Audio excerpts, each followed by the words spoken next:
최근에 한국교회가 정체되면서 세계 선교 위축으로 이어질 수 있다는 우려의 목소리가 높아지고 있습니다.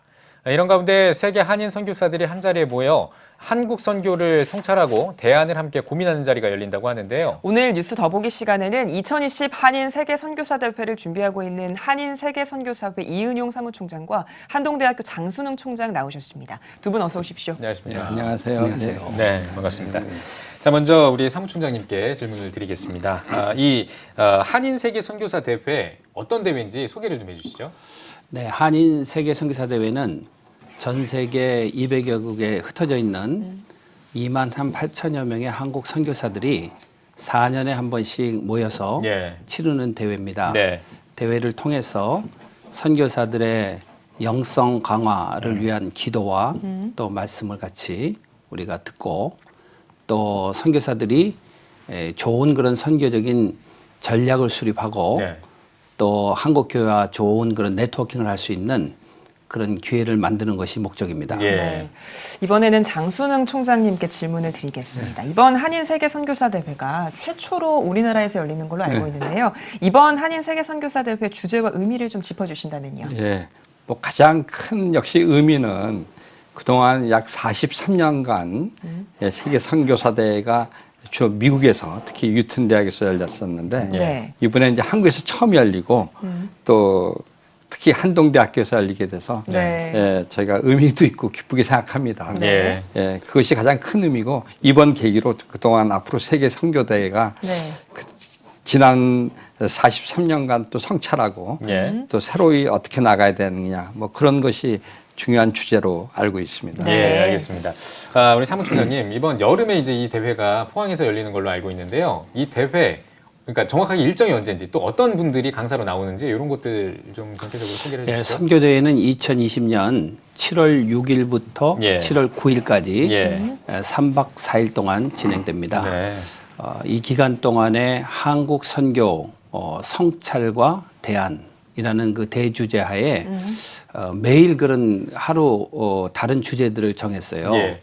첫째 날은 우리가 성찰, 그러니까 한국 선교에 대한 그런 그 문제점도 좀 반성도 하고 그리고 어떻게 잘 갈 것인가에 대한 그런 내용들을 이야기하고 통찰은 이제 좀 더 구체적으로 어떻게 선교가 진행되고 있는지 그리고 대안은 어떻게 마련할 것인지 그런 이야기들을 하고 셋째 날에 이제 제안은 좀 더 효율적인 그 선교 사역을 위한 또 지역별로 또 권역별로 우리가 대안을 좀 만들어 보고 그리고 마지막 날 이제 소망 해가지고 한국 교회에 아직 소망이 있다, 미래가 있다, 뭐 이런 쪽으로 이렇게 대회가 진행이 되게 돼 있고 강사들은 이제 저녁에는 주로 영성 강화를 위한 그런 좋은 그런 목사님들을 모시고 말씀을 듣고 기도하고 그런 시간을 갖고 그리고 중간에는 주로 실제적인 주제를 위한 그 세미나 형식으로 진행이 됩니다.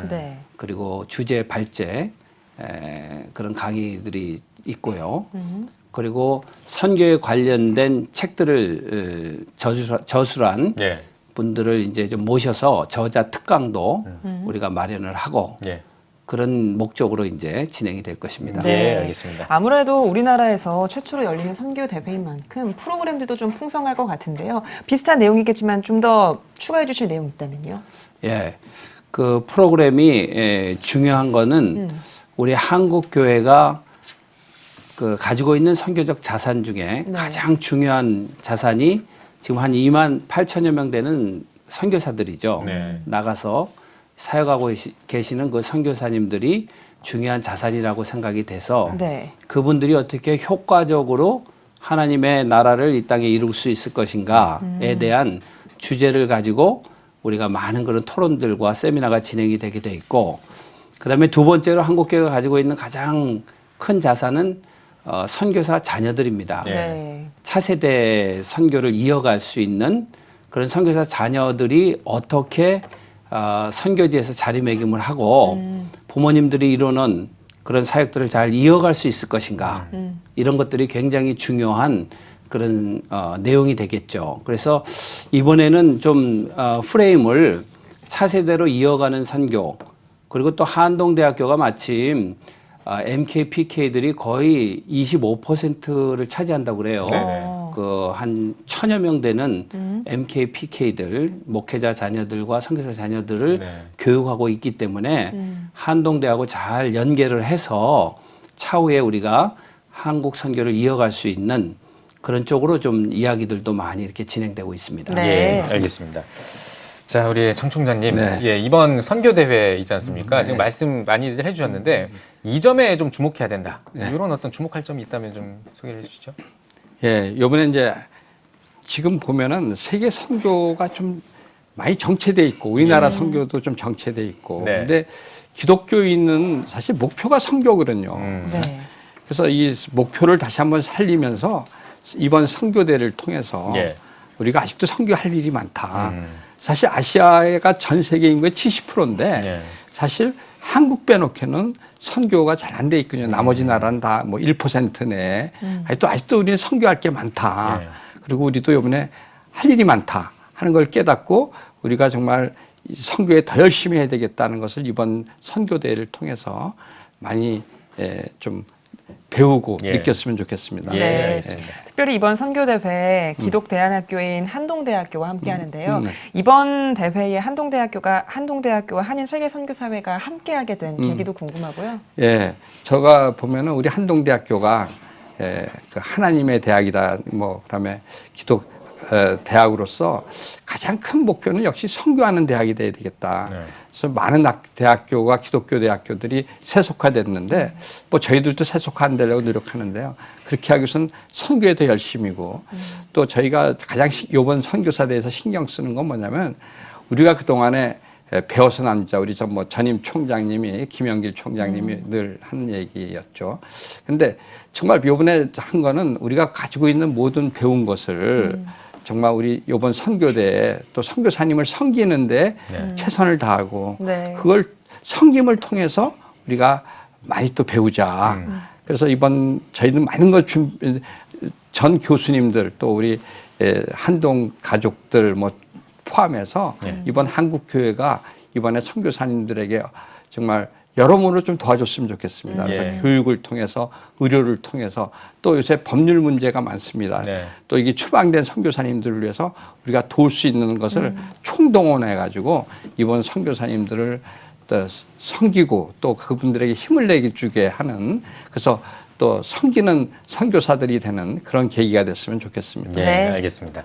이 세계 선교가 활성화되기 위해서 우리 한국 교회는 어떤 목표를 가지고, 그러니까 어떤 지향점을 가지고 좀 나아가야 될지 이 부분을 질문인데요. 먼저 이제 우리 장 총장님께 드리고 그다음에 우리 사무총장님께도 같이 드리겠습니다. 예, 첫째는 뭐냐면요. 아직도 선교에 할 일이 너무 많다. 네. 제가 지난 겨울에 미국 가서도 제가 그런 얘기를 했는데 앞으로 우리가 선교가 아까 말한 대로 세계 인구의 70%인 아시아만 해도 정말 우리 한국 빼놓고는 제대로 선교가 된 게 없습니다. 네. 그래서 아직도 우리가 할 일이 많고 우리나라 그동안에 세계 선교사에 대해도 많은 기여를 했지만 우리 한국 교회들이 정말 새로운 마음으로 새로이 선교를 하는 그런 나라가 됐으면 좋겠고 특히 이 아시아에 뭐 중국을 포함해서 인도를 포함해서 많이 선교사님들 요새 많이 뭐 정말 선교하기 어려운 상황인데 이번 기회에 우리가 정말 한국 교회가 힘을 합쳐서 다시 한번 선교에 도전하는 그런 계기가 됐으면 좋겠습니다. 예, 네. 알겠습니다. 우리 사무총장님은요? 예, 그 예수님의 그 마지막 유언이 땅 끝까지 복음을 증거하라는 것이죠. 근데 한국 교회는 사실 세계 전례 없는 그러한 그 부흥을 이뤘고 또 많은 선교사들을 전 세계에 파견을 해서 하나님의 나라를 이 땅에 이루는 일에 큰 기여를 했습니다. 근데 요즘 서두에 우리 앵커님 말씀한 대로 한국 교회가 좀 이렇게 선교에 대한 열정이 식고 여러 가지 뭐 이유가 있겠습니다만은 이번 그 선교 대회를 통해서 정말 저희가 교회의 본질인 하나님의 말씀을 증거하는 땅끝까지 복음을 증거하는 일이 회복되었으면 좋겠다라는 그런 생각이 들고 저희들이 지향해야 되는 교회의 목적이 선교라는 것이 좀 더 강화되는 그런 귀한 기회가 되기를 우리가 바라고 있습니다. 예. 마지막으로 한국교회 성도님들에게 전하는 메시지도 두 분 모두에게 들어볼 텐데요. 먼저 이번에는 사무총장님께서 해주시죠. 예, 한국교회가 뭐 여러 가지 이유로 정체되었다 뭐 이런 이야기들도 하고 그렇게 되다 보니까는 선교에 대한 그런 숫자도 정체되고 사역도 많이 이렇게 정체되었다라는 이야기들을 많이 하는데 정말 한국교회가 하나님 앞에서 이번 기회를 통해서 좀 더 쇄신되고 네. 선교에 대한 그 본질을 좀 회복하고 그렇게 되면 좋겠다 싶습니다. 요즘 코로나로 인해서 많은 그런 그 교회들이 이렇게 침체가 되고 또 여러 가지 걱정의 도를 넘어서 이제 두려워하기까지도 하고 그래서 우리 선교사들이 이번 기회에 사순절 기간 동안에 최인 금식을 하면서 한국 교회를 위해서 기도하고 또 이런 코로나 종식을 위해서 기도하고 그렇게 하고 있습니다. 그러니 한국 교회도 선교를 위해서 좀 더 선교사들이 매진할 수 있도록 좀 중보기도 해주시고 또 후원해 주시고 하면 감사하겠습니다. 네. 예. 총장님도 마지막 말씀 이어주시죠. 예. 우리 한국 교회는 우리가 모두 복음의 빚진 자라는 거, 그다음에 선교의 빚진 자라는 것을 우리가 늘 잊지 말아야 될 것 같습니다. 네. 그동안에 우리가 복음을 통해서 우리가 많은 기독교인이 됐고 또 우리나라 오늘날 발전에 정말 그 의료라든지 교육 그 본질이 다 이 선교사님들부터 시작됐거든요. 그래서 우리가 빚을 갚아야 된다고 생각합니다. 그래서 이번 기회에 우리가 복음도 전하지만 아직도 세계는 못 사는 곳이 너무 많습니다. 복음을 못 들은 곳도 많고요. 그래서 이번에 한국 교회들이 또 사회봉사 또 세계봉사에 많은 신경을 써서 정말 요새 더 기독교의 좋은 이미지를 또 보여주고 또 우리가 또 빚을 갚는데 좀 앞장섰으면 좋겠습니다. 예, 네. 알겠습니다. 네, 오늘 뉴스 보기 시간에는 한동대학교 장순흥 총장 그리고 한인세계선교사회 이은용 사무총장과 함께 이야기 나눠봤습니다. 두 분 나와주셔서 고맙습니다. 고맙습니다. 감사합니다.